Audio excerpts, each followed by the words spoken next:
میمون بن مہران رحمہ اللہ کا ایک قول ہے، وہ کہا کرتے تھے ہر شخص اپنے آپ کا محاسبہ ایسا کرے گویا کہ وہ اپنے پارٹنر کے ساتھ محاسبہ کر رہا ہے۔ کیا مطلب؟ اپنا محاسبہ ایسا کرو جیسے کہ اپنے پارٹنر کے ساتھ کرتے ہو۔ بزنس میں کوئی دو افراد ایک بزنس کر رہے ہو، دونوں آپس میں پارٹنرشپ ہو، اور اس پارٹنرشپ میں کیسے محاسبہ کرتا ہے؟ ہر کوئی دوسرے پہ نگاہ رکھے ہوئے ہوتا ہے کہ کہیں ایسا نہ ہو کہ یہ کاروبار میں یہ زیادہ فائدہ لے چلا جائے اور مجھے اس کا احساس بھی نہ ہو، یا دوسرا اس کے اوپر نگاہ رکھتا ہے اپنے شریک پر، اپنے حیات پر، اپنے ساتھ رہنے والے دوست پارٹنر پر کہ کہیں میری غیر موجودگی میں یہ فائدہ زیادہ حاصل نہ کر لے، یا میرا مال جو ہے بیچ دے اور مجھے پتہ بھی نہ چلے کہ دکان سے مال ختم ہو گیا۔ تو میمون بن مہران کہتے ہیں کہ ہر شخص کو اپنا محاسبہ ایسا کرنا چاہیے گویا کہ وہ اپنے پارٹنر تجارتی دوست کے ساتھ کرتا ہے۔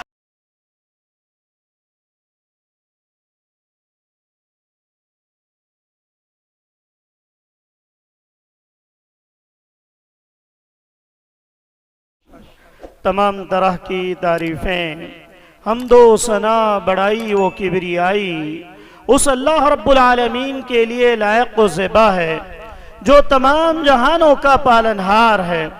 اس اللہ رب العالمین کا لاکھ لاکھ شکر احسان ہے کہ اللہ تبارک و تعالیٰ نے مجھے اور آپ کو امت محمدیہ میں پیدا فرمایا ہے، اور اس اللہ کا ہم پر اتنا بڑا احسان کہ اللہ نے مجھے اور آپ کو امت محمدیہ میں پیدا کرنے کے بعد کتاب و سنت کے ماننے والے گھرانوں میں اللہ رب العالمین نے پیدا فرمایا۔ اللہ سے دعا کریں کہ اللہ رب العالمین مرتے دم تک اسلام پر ثابت قدم رہنے کی توفیق عطا فرمائے، دین پر ثابت قدم رہنے کی توفیق عطا فرمائے۔ یہ چھوٹی سی حمد و ثنا کے بعد درود و سلام کا نزول ہو جیو میرے اور آپ کے آخری نبی، آمینہ کے لال، مدینہ کے سردار جناب محمد الرسول اللہ صلی اللہ علیہ وسلم پر، اس نبی اقدس مقدس پر جس نبی اکرم صلی اللہ علیہ وسلم نے اس بھٹکتی ہوئی اس گمراہ قوم کو سیدھی راہ پر لانے کے لیے دن کو دن نہ سمجھا، رات کو رات نہ سمجھا، بلکہ اپنی پوری زندگی اس امت کے لیے صرف کر دی۔ اس نبی پر درود و سلام کا نزول ہو جیو جس نبی اکرم صلی اللہ علیہ وسلم نے اس امت کی فلاح و بہبود کے لیے ہر وہ اعمال بتلائے، ہر وہ چیزیں کتاب و سنت کے اندر واضح کی تاکہ یہ امت ان باتوں پر عمل کرتے ہوئے اگر زندگی گزار لے جائے تو اس امت کو جنت نصیب ہو جائے، یہ امت کتاب و سنت کو مانتے ہوئے جنت کو پانے والی بن جائے۔ اس نبی پر درود و سلام کا نزول ہو جیو۔ اللہم صلی علی محمد وعلی آل محمد کما صلیت علی ابراہیم وعلی آل ابراہیم انکا حمید مجید۔ اللہم بارک علی محمد وعلی آل محمد کما بارکت علی ابراہیم وعلی آل ابراہیم انکا حمید مجید۔ محترم سامعین اور سامعات، پردہ نشین ماں اور بہنوں اور نوجوان بھائیوں، چھوٹے بچوں، میں نے آپ حضرات کے سامنے سورہ حشر کی ایک آیت کریمہ میں نے آپ کے سامنے پڑھی ہے، جس آیت کریمہ کے اندر اللہ رب العالمین نے امت محمدیہ کو محاسبہ نفس کی طرف ابھارا ہے کہ آج ہم اور آپ جس معاشرے میں زندگی گزار رہے ہیں، یہ معاشرہ ایک ایسا معاشرہ بنتا چلا جا رہا ہے کہ انسان صبح کرتا ہے اور شام بھی اس کی گزر جاتی ہے، اسے احساس نہیں ہوتا ہے کہ میں نے پورے دن میں صبح سے لے کر شام تک میں نے گزار لیا۔ میں نے رات جب بستر پر جاتا ہے تو یہ سوچتا نہیں ہے کہ میں نے دن میں کتنی نیکیاں کی، میں نے کون سے ایسے اعمال ہیں جو آج صبح سے لے کر میں نے شام تک کیے، یا کون سی ایسی غلطیاں ہیں یا کون سے ایسے گناہ ہیں جو آج مجھ سے سرزد ہوئے ہیں۔ ہر ایک کو اپنا محاسبہ کرنا واجب ہے، ہر ایک کے لیے اپنے نفس کا تزکیہ، اپنے آپ کا حساب، اپنے آپ کا امتحان کہ ہم جو زندگی گزار رہے ہیں کیا یہ ایسے ہی زندگی گزر رہی ہے؟ کہ اللہ رب العالمین اس کے تعلق سے کوئی پیغامات، کوئی احکامات بیان کرتا ہے؟ جیسے قرآن کریم کی آیت کریمہ میں نے پڑھی، جس آیت کریمہ کے اندر اللہ رب العالمین نے فرمایا یا ایھا الذین آمنوا اتقوا اللہ، اے وہ لوگو جو ایمان لائے ہو، اتقوا اللہ، اللہ کا تقوی اختیار کرو۔ اللہ کا ڈر اپنے اندر پیدا کرو، اللہ کی خشیت کو اپنے سینوں میں بٹھا لو، اللہ کا خوف ہمیشہ تمہارے دلوں میں ہونا چاہیے، اللہ کا ڈر ہمیشہ ہمارے سینوں میں ہونا چاہیے۔ اللہ کا خوف و خشیت و للہیت اگر انسان کے دل میں آ گئی، وہ شخص اپنا محاسبہ کرنا شروع کر دے گا۔ کیوں؟ کیونکہ اسے ڈر ہوگا، اسے یہ خوف بار بار ستائے گا کہ مجھے اللہ کے سامنے حساب دینا ہے، مجھے اللہ کے سامنے حاضر ہونا ہے، مجھے اللہ کے سامنے پیشگی ہونی ہے، مجھے اللہ جب پوچھے گا میں نے تجھے فلاں زندگی دی تھی، اس زندگی کا تو نے کیا کیا، اس زندگی کو تو نے بندگی میں لگایا یا کس چیز میں اپنی زندگی کو صرف کیا۔ پھر آگے اللہ نے فرمایا یا ایھا الذین آمنوا اتقوا اللہ ولتنظر نفس ما قدمت لغد، ہر نفس اپنا آپ کا محاسبہ کرے کہ کل کے لیے اس نے کیا تیاری کی۔ آج ہر شخص آج کے لیے سب کوئی جی رہے ہیں، ہر ایک کی تگودو یہ ہے، ہر ایک کی محنت، ہر ایک کی کاوش یہ ہے کہ آج اس کا سنور جائے، آج اس کا دن اچھا گزر جائے، آج اس کا بزنس اچھا ہو جائے، آج اس کے کاروبار میں بڑھوتری ہو جائے، آج اس کے بزنس میں، اس کی صحت میں، اس کی اولاد میں بڑھوتری ہو جائے۔ ہر ایک کی خواہش ہے، کب کے لیے؟ آج کے لیے۔ لیکن کل سے مراد آنے والا ہفتہ نہیں، بلکہ کل سے مراد قیامت، آخرت کے لیے انسان نے اپنے آپ کو کبھی سوچا کہ ہم نے آخرت کے لیے کیا تیاریاں کی ہیں؟ اللہ کے سامنے جب جائیں گے، اللہ تعالیٰ سے ہم سوالات ہوں گے، اللہ ہم سے جب پوچھے گا تو ہم اللہ کے سامنے کیا جواب دیں گے؟ کیا ہم نے کل کے لیے کچھ تیاری کی ہے؟ اللہ وہی کہتا ہے کہ اے وہ لوگوں جو ایمان لائے ہو، ایک اللہ پر جو ایمان رکھتے ہو، تمہارے لیے ضروری ہے کہ تم میرا ڈر اپنے دلوں میں پیدا کرو اور آنے والے کل کے لیے تم اس دنیا میں تیاری کر لو۔ اس دنیا کے اندر تمہیں موقع دیا جا رہا ہے، یہ جو لمحات دیے جا رہے ہیں، یہ چند لمحات ہیں جو توڑ دیے جائیں گے، یہ چند لمحات ہیں جو ختم کر دیے جائیں گے۔ پھر تم کہتے رہو گے کہ کاش کہ مجھے اور لمبی زندگی مل جاتی، لیکن اللہ کہے گا وَلَن يُؤَخِّرَ اللَّهُ نَفْسًا إِذَا جَاءَ أَجَلُهَا۔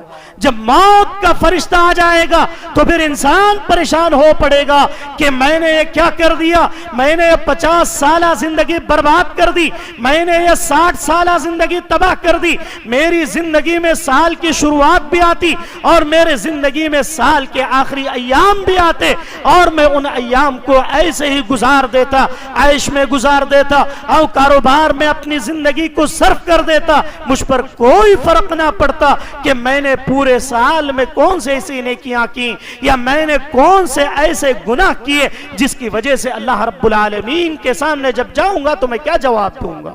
پھر آگے اللہ نے کیا کہا وَاتَّقُوا اللَّهَ، اللہ سے ڈرو۔ دیکھیے اس آیت کریمہ کے اندر 2 مرتبہ اللہ رب العالمین نے تقوی کی بات کہی کہ شروعات میں بھی کہا کہ تم اللہ سے ڈرو، یا ایھا الذین آمنوا اتقوا اللہ ولتنظر نفس ما قدمت لغد، پھر کہتا ہے واتقوا اللہ ان اللہ خبیر بما تعملون، اللہ کا ڈر پیدا کرو، جو کچھ بھی تم عمل کر رہے ہو، چاہے دکانوں میں بیٹھ کر ناپ تول میں کمی کرنا یا جھوٹ بولنا یا دھوکہ دھڑی کرنا یا اپنے گھروں کے اندر اپنے کمروں میں اندھیری رات میں جو گناہ ہو رہے ہیں، موبائل کے ذریعے سے جو گناہ ہو رہے ہیں، یا انسان کے ایسے گناہ جو انسان نہ چاہتے ہوئے بھی کرتا ہے، ایسے شرکی اعمال جو انسان کو معلوم ہے کہ اگر میں وہ عمل کر جاؤں گا تو میں شرک میں پڑ جاؤں گا، لیکن اپنے کاروبار کو بچانے کے لیے، اپنی عزتوں کو بچانے کے لیے، اپنی اسٹیٹس کو باقی رکھنے کے لیے انسان شرکی اعمال کرتا ہے۔ افسوس کی بات ہے کہ انسان جانتا ہے کہ یہ غلط ہے، لیکن اگر وہ نہیں کرے گا تو اس کا کام نہیں چلے گا۔ وہ یہ سمجھتا ہے کہ اسی کی وجہ سے میرا کاروبار چل رہا ہے، اسی کی وجہ سے میری زندگی کے اندر بڑھوتری آ رہی ہے، اسی کی وجہ سے میرے اولاد کی پڑھائیاں چل رہی ہیں، اسی کی وجہ سے میری گھروں کے اندر سکون ہے، نعوذ باللہ۔ حالانکہ وہ چیزیں اسے برباد کر رہی ہوتی ہیں، حالانکہ وہ چیزیں اسے تباہ کر رہی ہوتی ہیں جو گناہوں کے ذریعے سے حاصل کی جائیں، جو اپنی لذات، اپنی خواہشات کے ذریعے سے حاصل کی جائیں۔ اور پھر آگے اللہ نے فرمایا ان اللہ خبیر بما تعملون، جو کچھ بھی تم عمل کرتے ہو اللہ تعالیٰ باخبر، اللہ تعالیٰ جانتا ہے۔ اس آیت کی تفسیر میں ابن قیم رحمہ اللہ کہتے ہیں ہر شخص کو اپنے نفس کا محاسبہ کرنا ہر شخص پر واجب ہے. کیا کہتے ہیں کہ ہر شخص کے لیے واجب ہے کہ وہ اپنا محاسبہ کرے. اور میمون بن مہران رحمہ اللہ کا ایک قول ہے, وہ کہا کرتے تھے ہر شخص اپنے آپ کا محاسبہ ایسا کرے گویا کہ وہ اپنے پارٹنر کے ساتھ محاسبہ کر رہا ہے. کیا مطلب؟ اپنا محاسبہ ایسا کرو جیسے کہ اپنے پارٹنر کے ساتھ کرتے ہو. بزنس میں کوئی دو افراد ایک بزنس کر رہے ہو, دونوں آپس میں پارٹنرشپ ہو, اور اس پارٹنرشپ میں کیسے محاسبہ کرتا ہے؟ ہر کوئی دوسرے پہ نگاہ رکھے ہوئے ہوتا ہے کہ کہیں ایسا نہ ہو کہ یہ کاروبار میں یہ زیادہ فائدہ لے چلا جائے اور مجھے اس کا احساس بھی نہ ہو. یا دوسرا اس کے اوپر نگاہ رکھتا ہے اپنے شریک پر, اپنے حیات پر, اپنے ساتھ رہنے والے دوست پارٹنر پر کہ کہیں میری غیر موجودگی میں یہ فائدہ زیادہ حاصل نہ کر لے, یا میرا مال جو ہے بیچ دے اور مجھے پتہ بھی نہ چلے کہ دکان سے مال ختم ہو گیا. تو میمون بن مہران کہتے ہیں کہ ہر شخص کو اپنا محاسبہ ایسا کرنا چاہیے گویا کہ وہ اپنے پارٹنر تجارتی دوست کے ساتھ کرتا ہے. اپنی تجارت جس کے ساتھ وہ کاروبار کر رہا ہے اس پہ جیسے نگاہ رکھتا ہے ویسی نگاہ اپنے آپ پہ رکھنا چاہیے کہ میں کر کیا رہا ہوں, میری زندگی گزرتے جا رہی. جنوری کا مہینہ آتا ہے اور پھر دسمبر بھی آتا ہے اور چلا بھی جاتا ہے. میں پورا سال میں نے گزار دیا, ہیپی نیو ایئر جنوری میں میں نے منا لیا, اور دسمبر کے مہینے میں میں نے کاروبار کو بڑھانے کی فکر کی. وجہ کیا ہے؟ ہر کپڑے والے فکر میں لگے ہوئے ہیں کہ بھئی 25 دسمبر اس کے اندر عیسائیوں کا 25 دسمبر کو عید آنے والی ہے اور ہیپی نیو ایئر آنے والا ہے, اس کے لیے سب مال لانے کے پیچھے لگے ہوئے ہیں. ہر کوئی دکان کو بھرنے کے پیچھے لگا ہوا ہے. ہر دکان والا یہ ہیپی نیو ایئر میں اپنے کاروبار کو بڑھانے کے لیے یا 25 دسمبر کی تاریخ کے آنے سے پہلے وہ تیاریاں کر رہا ہے کہ بھئی میرا کاروبار اس میں عیسائی زیادہ خریدتے ہیں, عیسائیوں کی کاروبار زیادہ ہوتا ہے, تو پوری دنیا لیول پر عیسائیوں کے اوپر نگاہیں ہیں کہ ان کے پاس جو دولتیں ہیں وہ دولتیں اس تاریخ میں بہت زیادہ خرچ کی جاتی ہیں, تو اس میں کیسا فائدہ اٹھایا جائے. لیکن اللہ کہتا ہے کہ لوگوں تم اپنے کاروبار کے بجائے اپنے آپ کا محاسبہ کرو, اپنے آپ کو دیکھو کہ ہم پورا سال گزار چکے. اگر 20 تاریخ کو دیکھا جائے جنوری کے مہینے سے, ایشیائی ممالک میں اکثر کیلنڈر جو دیکھے ہوں گے, ابھی آپ کئی مساجد میں کیلنڈر نظر آ رہے ہیں, ہر طرف میں کیلنڈروں کا دورہ شروع ہو چکا ہے. وجہ کیا ہے؟ وجہ یہ ہے کہ ہم جو اپنی تاریخ مانتے ہیں وہ جنوری سے لے کر دسمبر کو مانتے ہیں. جنوری کے مہینے کو ہیپی نیو ایئر کا نام دیا جاتا ہے اور وہیں سے سال کی شروعات تسلیم کی جاتی ہے, جبکہ ہجری مہینہ, ہجری تاریخ اکثر کئی کو معلومیش نہیں ہوتا ہے. کئی لوگ ایسے ہوتے ہیں جو محرم نہیں جانتے, سفر نہیں جانتے, لیکن انہیں جنوری, فروری, مارچ, اپریل سب یاد رہتا ہے. تو جنوری کا مہینہ آ بھی گیا اور دسمبر کا مہینہ بھی آ گیا, تو ہم نے پورا سال ایک کاروباری جیسے محاسبہ کرتا ہے وہی سے محاسبہ ہمیں بھی کرنا چاہیے کہ بھئی میں نے 2023 میں کون سے ایسے اچھے کام کیے, میں نے کون سی ایسی نیکیاں کی جو اللہ کو راضی کرنے والی. اللہ کے سامنے اگر میں مر بھی گیا, اے اللہ میں نے فلاں سال نیکیاں کی تھی, اے اللہ میں نے اس سال میں نے یہ اچھے کام کیے, اے اللہ مجھ سے فلاں گناہ ہو گیا, اللہ تو میرے اس گناہ کو معاف فرما, اللہ میرے ان خطاؤں کو معاف فرما, اللہ میرے ان خطاؤں کو درگزر فرما. اللہ کے سامنے رونا چاہیے, اللہ کے سامنے گڑ گڑانا چاہیے. اسی لیے کہا گیا قد افلح من زکاہا. اللہ کیا کہتا ہے؟ جو کوئی شخص تحقیق کہ وہ کامیاب ہو گیا جس نے اپنا تزکیہ کیا, جس نے اپنا محاسبہ کیا, اپنے نفس کو دیکھا. آج انسان اپنے نفس کو نہیں دیکھتا ہے بلکہ دوسروں کے نفوس میں عیوب تلاش کرنے میں لگا ہوا ہے. ہر کوئی دوسرے کی فکر میں جی رہا ہے, لیکن اللہ کہتا ہے تم اپنے آپ کی فکر میں جیو, اپنے آپ کو دیکھو. آج کے دور میں ایک بہت بڑے عالم دین ہیں مولانا فضل الرحمن ندوی حفظہ اللہ, وہ کہا کرتے ہیں کہ آج کے دور میں, یہ ترقی یافتہ دور میں, ہر کوئی شخص اپنے آپ کو سدھار لے جائے اور اپنے گھر والوں کو سدھار لے جائے, اس کی نجات کے لیے کافی ہے. کیا کہتے ہیں؟ ایک بہت بڑے عالم دین ہے, میرے استاد محترم بھی ہیں, وہ کہتے ہیں کہ آج کے دور میں اگر کوئی اپنا محاسبہ کرتے ہوئے اپنے آپ کو سدھار لیا اور اپنے بیوی بچوں کو صحیح راہ پر لے آیا, ہدایت پر لے آیا, اہدنا الصراط المستقیم پر لے آیا, اپنے بچوں کو دیندار بنا دیا, سمجھ جاؤ کہ ایسا شخص کامیاب ہونے کے لیے اس کے لیے کافی ہے. کیوں؟ کیونکہ آج کے حالات ایسے ہیں، ہر کوئی دوسروں کے نفوس کی عیوب تلاش کرنے میں یا تجسس میں لگا ہوا ہے، اپنے آپ کو بھلایا ہوا ہے، جبکہ اللہ رب العالمین انسانوں کے حالات کے تعلق سے سورہ تکاثر کے اندر اللہ رب العالمین نے فرمایا، انسان جو دنیا کے اندر زندگی اللہ نے انسان کی دی ہے، اس زندگی میں انسان ہمیشہ تکاثر، زیادتی کی طرف طلبگار ہوتا ہے۔ انسان کا نفس زیادتی کی طرف میلان زیادہ ہوتا ہے۔ الہاکم التکاثر، کہ تمہیں تکاثر نے، تمہیں زیادتی نے ہلاکت میں ڈال دیا۔ اللہ کیا کہتا ہے؟ الہاکم التکاثر، تکاثر نے تمہیں جو ہلاکت میں ڈال دیا۔ ہر شخص زیادہ اور زیادہ اور زیادہ کی ہوس نے، کہ انسان کے اندر قناعت پسندی نہیں ہے۔ اللہ تعالیٰ سب سے پہلے میرے اندر قناعت پسندی عطا فرمائے اور سامعین کے اندر قناعت پسندی عطا فرمائے۔ آج دیکھیں دنیا کے اندر سب سے زیادہ تکلیفیں اور مصیبتیں، رنجشیں، غم، پریشانیاں کس وجہ سے ہیں؟ ایک اہم وجہ قناعت پسندی کا نہ ہونا۔ قناعت پسندی کسے کہتے ہیں؟ کہ ایک انسان جس کی کمائی بہت کم ہے، اتنی ہے کہ وہ کما لے اور کھا لے خوش ہو جائے، اگر اس پہ وہ راضی ہو کے زندگی گزارتا ہے تو اس کی زندگی سکون کی زندگی گزرے گی۔ اب اس کی کمائی ہے 20,000 کی، اب وہ خواہشات کر رہا ہے 50,000 والے، تو کیا ہوگا؟ اس کے دل سے سکون ختم ہو جائے گا۔ اس کی زندگی میں جب خواہشات بڑھ جائیں گے، تکاثر، زیادتی بڑھ جائے گی، اس کی جتنی اوقات ہے اس سے زیادہ کا سوچ رہا ہے اور اپنے آپ کو تکلیف میں ڈالنے کی کوشش کر رہا ہے۔ اللہ کہتا ہے اسی تکاثر نے تمہیں برباد کر رکھا ہے، تمہارے سکون اسی لیے ختم ہو چکے۔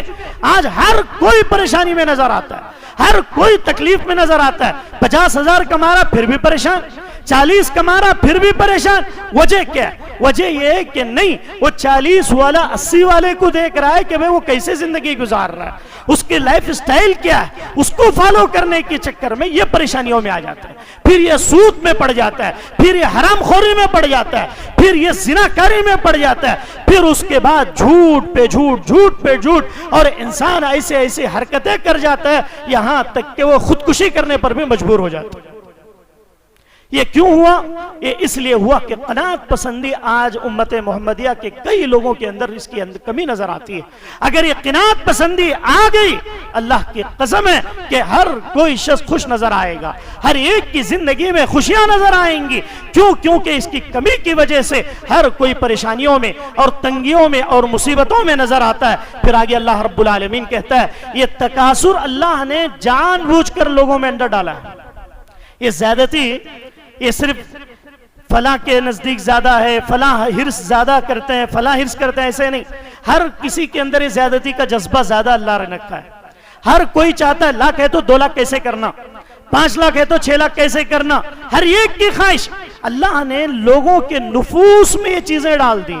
وہی آزمائش ہے کہ کیا وہ اپنے نفس کو کچل کر، اپنی خواہشات کو کچل کر اللہ کے راہ میں آ جاتا ہے، اللہ کے سامنے سرگو ہو جاتا ہے، اللہ کے سامنے اپنے ماتھے کو ٹیکتا ہے کہ نہیں ٹیکتا۔ اللہ یہی دیکھنا چاہتا ہے۔ پھر آگے اللہ نے کیا فرمایا؟ حتی زرتم المقابر، یہاں تک کہ تم جو ہے کہاں پہنچ جاتے ہو؟ قبرستان پہنچ جاتے ہو۔ اس تکاثر میں، اس زیادتی کی تلاش میں اتنی محنتیں کرنے لگتے ہو کہ وہ تلاش کرتے کرتے کرتے تمہارے پاس فرشتہ آ جاتا ہے اور پھر تمہیں اس کا وقت نہیں ملتا کہ میں سنبھل سکوں، یا میں اللہ کے راہ میں خود خرچ کر سکوں، یا میں اللہ کے راہ میں دین کے کاموں میں اپنا وقت نکال سکوں۔ انسان اس کو پھر وقت نہیں ملتا، پھر اللہ رب العالمین موت کا فرشتہ اس کے پاس بھیج دیتا ہے۔ اور اسی طریقے سے اللہ رب العالمین نے قرآن مجید کے اندر نفوس کے تعلق سے کہا کہ 3 نفوس کا اللہ نے تذکرہ کیا، 3 نفس اللہ نے ذکر کیا کہ انسان کے اندر نفس تو ایک ہی ہوتی ہے، لیکن اس کی کیفیات کے اعتبار سے، اس کی کیفیت کے اعتبار سے 3 قسمیں۔ پہلی قسم کیا ہے؟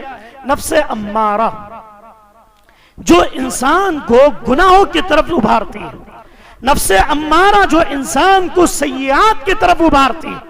انسان کے دل میں خواہشات پیدا کرتی ہے، انسان کے دل میں جھوٹ بولنے کا جذبہ پیدا کرتی، انسان کے دل میں گناہ کی طرف لپکنے کا جذبہ پیدا کرتی ہے۔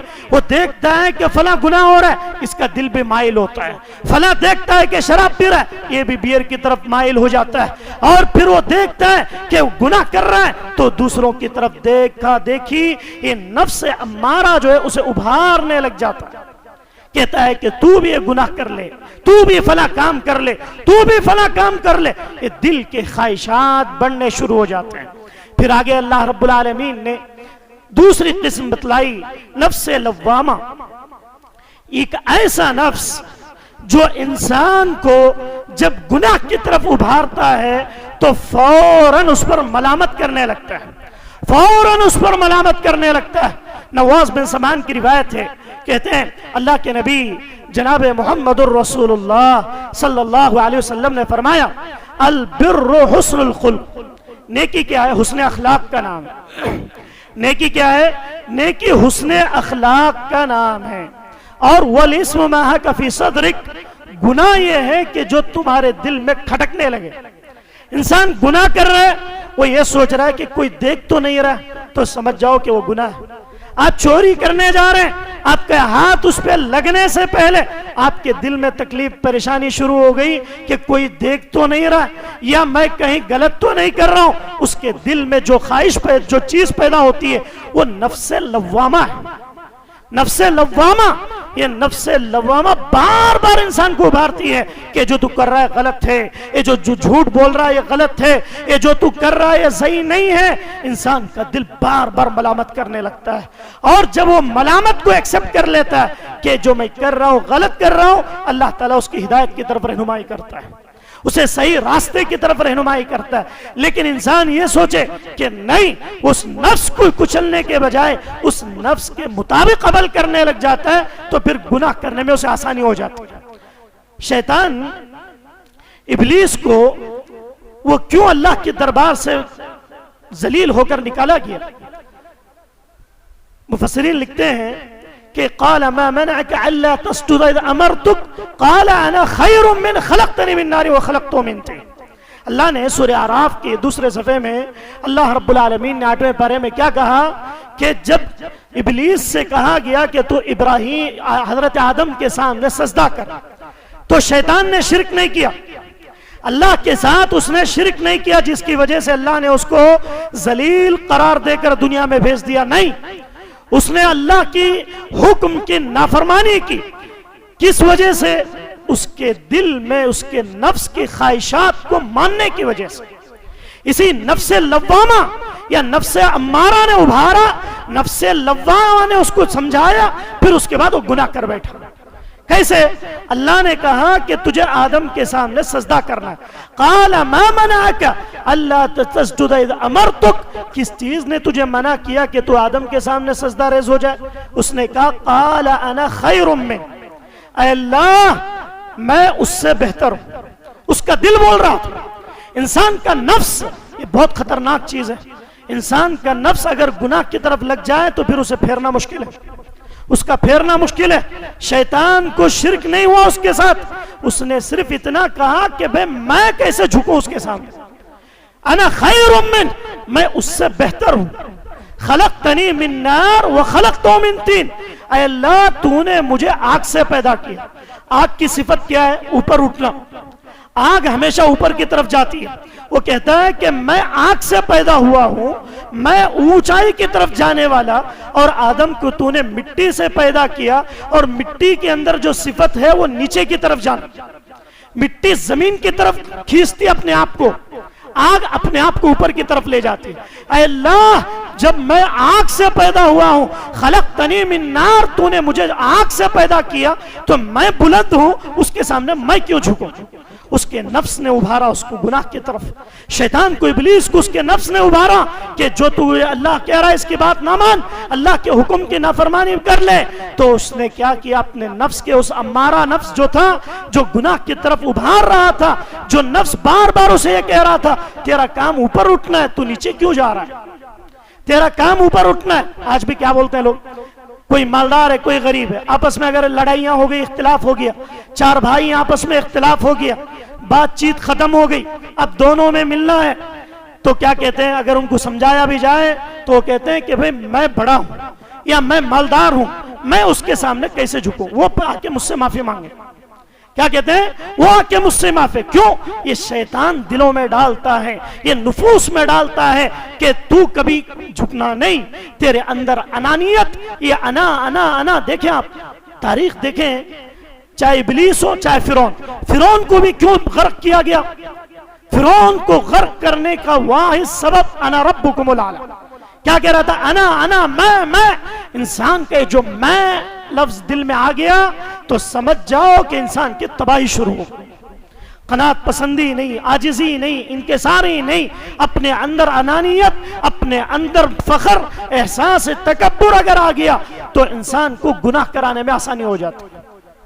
جو لوگ اپنے آپ کو فخر میں محسوس کرتے ہیں، تکبر کرتے ہیں، وہ دیکھیں سگریٹ پینے میں غلطی محسوس نہیں کرتے، گناہ محسوس نہیں کرتے، شراب بھی پی لیں گے گناہ محسوس نہیں کریں گے، برے لوگوں کے ساتھ گھومیں گے پھریں گے، انہیں احساس نہیں ہوگا کہ میں جو ان کے ساتھ گھوم رہا ہوں غلط ہے۔ اللہ کے نبی نے فرمایا کہ قیامت کے دن تمہیں تمہارے دوست کے ساتھ اٹھایا جائے گا اور انسان جو اپنے ساتھی کے ساتھ اٹھایا جائے گا۔ ایسے لوگوں شرابیوں کے ساتھ گھومنا پھرنا انہیں معیوب نہیں سمجھتے۔ وجہ کیا؟ ان کا دل بولتا ہے کہ بھئی جو تو کر رہا ہے صحیح کر رہا ہے، تو جو ہے بڑا ہے، تو فلاں ہے، تجھے کیا ضرورت ہے دوسروں کی دیکھنے کی؟ کون جو سمجھتا ہے سمجھنے لو، تجھے اس سے کچھ فرق نہیں پڑے گا۔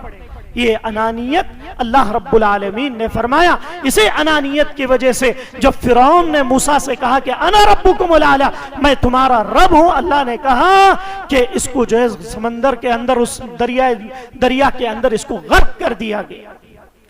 تو یہ چیز اپنے نفس کا اصلاح، اپنے نفس کا محاسبہ، کہ ہم جو ہے اپنے نفس کے دیکھیں کہ یہ نفس کیا کر رہا ہے، یہ نفس کیا گناہوں کی طرف لے جا رہا ہے یا اچھائیوں کی طرف۔ تیسری قسم اللہ نے کہی، یا ایتها النفس المطمئنہ ارجعی الی ربک راضیۃ مرضیہ فادخلی فی عبادی وادخلی جنتی۔ اللہ نے کہا کہ لوگوں، تیسری قسم نفس مطمئنہ، اگر آپ کا دل اطمینان بخش ہے، فلاں کام کر رہے ہیں، آپ کا دل مطمئن ہے کہ بھئی میں اچھا کام کر رہا ہوں، میں غریبوں کی مدد کر رہا ہوں، یہ کام اچھا ہے، دل جو ہے آپ کو بولے گا، دل آپ کو بتلائے گا کہ آپ کا دل جو ہے سکون میسر ہوئے گا۔ آپ کسی غریب کی مدد کریں، آپ کے دل میں سکون آئے گا۔ آپ کسی کو ظالم، کسی پر ظلم کریں، آپ دیکھیں آپ کی رات کی نیندیں اڑ جائیں گی۔ کیا یہ نفس لوامہ بار بار ملامت کرے گا، یہ جو تو نے طاقت کا استعمال کیا، مال کا استعمال کیا، اپنے پاور کا استعمال کیا، یہ اس کی سزائیں ہیں، یہ اس کے عذابات ہیں۔ آپ دیکھیں دنیا کے اندر جب بھی ظلم و بربریت ہوتی ہے، اس کے بعد وہ قومیں جو ظالم ہوا کرتی ہیں، اللہ ان قوموں کو تباہ کر دیتا ہے، ان قوموں کو تباہ کر دیتا ہے۔ ایسے ظالم، اللہ کی پناہ، آج تک بھی ظلم و بربریت ختم نہیں ہو رہا۔ یہ نفس پرستی، ہم سپر پاور، ایٹمی پاور ہمارے پاس، اسرائیل کے پاس سب کچھ موجود۔ ابھی کچھ دنوں کے پہلے کا ایک واقعہ کہ اسرائیل کے اندر امریکہ جو سفارت خانہ ہے امریکہ کا، امریکی سفارت خانے کے سامنے ایک بچہ جو ہے وہ فلسطین کے نام پر، فلسطین کے لیے دھرنا دینے پہ کھڑا ہو گیا۔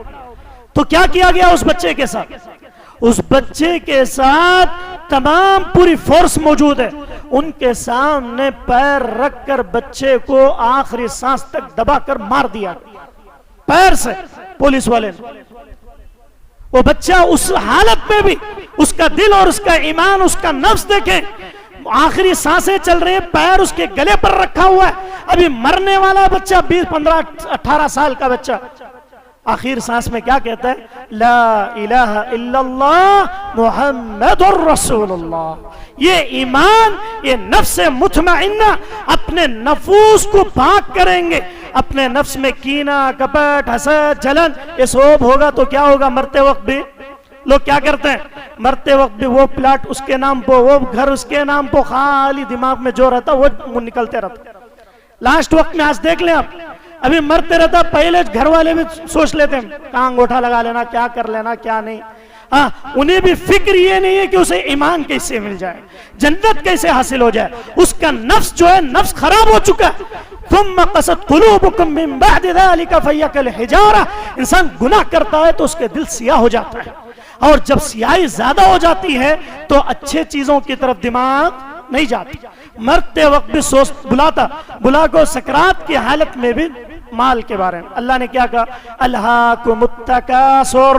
تکاثر نے تمہیں برباد کر دیا، ہلاکت میں ڈال دیا، یہاں تک کہ حتی زرتم المقابر، تم قبرستانوں کی زیارت کرنے لگ جاؤ گے، قبرستان چلے جاؤ گے تب بھی مال کے پیچھے نہیں چھوڑو. حضرت انس بن مالک کی روایت، حضرت انس بن مالک کیا کہتے ہیں؟ کہتے ہیں کہ انسان کے پیٹ کو مٹھی ہی پیٹ بھر سکتی ہے، اس سے پہلے اس کا پیٹ بھرتا نہیں بھرتا. چاہے دنیا کے کروڑ پتی بن جائے پھر اسے ڈبل کرنے کی فکر پیدا ہو جائے. اللہ رب العالمین نے فرمایا لوگوں اپنے نفوس کو، نفوس مطمئنہ، اگر نفس مطمئنہ تمہارے سینوں میں آ گیا، تمہارے دلوں میں آ گیا، اللہ کی قسم ہے میں اور آپ کامیاب ہو جائیں گے. کیونکہ اللہ کے نبی جناب محمد الرسول اللہ صلی اللہ علیہ وسلم کے اصحاب بھی اپنے آپ کا محاسبہ کیا کرتے تھے. حضرت عمر بن خطاب تو بار بار کہا کرتے حاسبوا انفسکم قبل ان تحاسبوا. اپنا محاسبہ کیا کرو قبل اس سے کہ تمہارا محاسبہ کیا جائے. اپنا محاسبہ کرو قبل اس کے کہ تمہارا محاسبہ کیا جائے، تمہارے بارے میں پوچھا جائے تم نے کیا کیا کیا ہے، تم نے کون کون سے اعمال کیے ہیں. حضرت عمر بن عاص رضی اللہ تعالیٰ عنہ کا وہ مشہور واقعہ، ایک گورنر مصر ہیں، مصر کے گورنر ہیں، جب ان کی وفات کا وقت آیا تو وہ رونے لگے. حضرت عمر بن عاص رونے لگے. گورنر مصر کی حکومت ان کے ہاتھ میں، مصر جو آج ایجپٹ جس کو کہتے ہیں اس کے گورنر ہیں. لوگوں نے پوچھا کہ اے عمر کیا بات ہے، آپ اتنے بڑے صحابی ہیں، آپ اللہ کے نبی کے خاص ساتھیوں میں سے ہیں، آپ اتنا رو کیوں رہے، کیا موت کی وجہ سے ڈر رہے؟ حضرت عمر بن عاص نے کہا کہ لوگوں میں ابھی اسلام نہیں لایا تھا، اس وقت اللہ کے نبی کا چہرہ مجھے سب سے زیادہ نفرت اللہ کے نبی کے چہرے سے. میں چاہ یہ رہا تھا کہ اللہ کے نبی محمد کہیں مل جائے تو میں ان کو گردن اڑا دوں، ان کو قتل کر دوں، اتنی دشمنی تھی مجھے. حضرت عمر بن عاص کہتے ہوئے روتے ہیں کہ جب میں اسلام لے آیا، جب اللہ کے نبی پر ایمان لے آیا، اس کے بعد میری کیفیت ایسی ہو گئی کہ پوری زندگی میں کبھی میں نے اپنی نگاہیں جما کر اللہ کے نبی کو چہرے کو نہیں دیکھ سکا، اللہ کے نبی کے چہرے کو نگاہ میں نگاہ ڈال کر نہیں دیکھ سکا. اتنی عزت، اتنا احترام کرتا رہا پوری زندگی کہ اگر مجھ سے کوئی اللہ کے نبی کے چہرے کی باریکیوں کو پوچھ لے، اللہ کے نبی کی داڑھی کیسی تھی، اللہ کے نبی کی ناک کیسی تھی، اللہ کے نبی کی بھویں کیسی تھی، اللہ کے نبی صلی اللہ علیہ وسلم کے چہرے مبارک کیسا تھا، اللہ کے نبی کے گال کیسے تھے، اللہ کے نبی کے بال کیسے تھے، اگر مجھ سے پوچھ لیے جائیں تو میں اس کی کیفیت نہیں بیان کر پاؤں گا. پوری زندگی میں نے نگاہ اٹھا کر اللہ کے نبی کو نہیں دیکھا. لیکن جب مجھے گورنر بنایا گیا، میں مصر کا گورنر بن گیا اور میرے پاس سلطنتیں آ گئیں، میرے پاس مال و دولت آ گئے، میرے پاس ذمہ داریاں بڑھ گئیں اور میں وہاں کا ذمہ دار بن گیا. اب مجھے ڈر لگ رہا ہے، اب مجھے خوف ہو رہا ہے. اللہ تعالیٰ اس گورنری کے بارے میں پوچھے گا تو میں کیا جواب دوں؟ حالانکہ ان کے بارے میں اللہ کے نبی نے کہا تھا کہ جنتی ہیں، رضی اللہ عنہم ورضوا.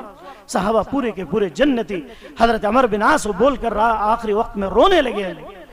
لوگوں نے کہا کہ اے عمر بن عاص آپ اپنے آپ پر قابو رکھیں، آپ نے پوری اللہ کے نبی کی زندگی میں زندگی گزاری ہے اور اللہ کے نبی آپ سے راضی تھے، اللہ کے نبی آپ سے خوش تھے، اللہ آپ سے خوش ہے. پھر اس کے بعد ان کی وفات ہو گئی. تو یہ صحابہ کی زندگیاں تھیں. اللہ رب العالمین سے دعا گو کہ بارے الہ ہم مجھے اور آپ کو اپنا محاسبہ، اپنا تزکیہ نفس کرنے کی توفیق عطا فرمائے، گناہوں سے بچنے کی توفیق عطا فرمائے، سیاکاریوں سے دور رہنے کی توفیق عطا فرمائے، گناہوں سے دور رہنے کی توفیق عطا فرمائے، اور جو کچھ بھی ہم نے کہا ہے سنا ہے اس پر عمل کی توفیق عطا فرما. اللہ جو جتنے لوگ بیٹھے ہوئے ہیں، اللہ جو لوگ پریشان حال ہیں، اللہ ان کی پریشانیوں کو دور فرما. اللہ جو لوگ مصیبت زدہ ہیں، اللہ ان کی مصیبتوں کو دور فرما. اللہ جو لوگ تنگیوں کے شکار ہیں، اللہ ان کی تنگیوں کو نکال کر آسانی کی طرف پھیر دیں. اللہ جو لوگ قرض دار ہیں، اللہم اکفنی بحلالک عن حرامک واغننی بفضلک عمن سواک. اے اللہ قرض داری سے دور رہتے ہوئے آسانی کے ساتھ قناعت پسندی نصیب فرما.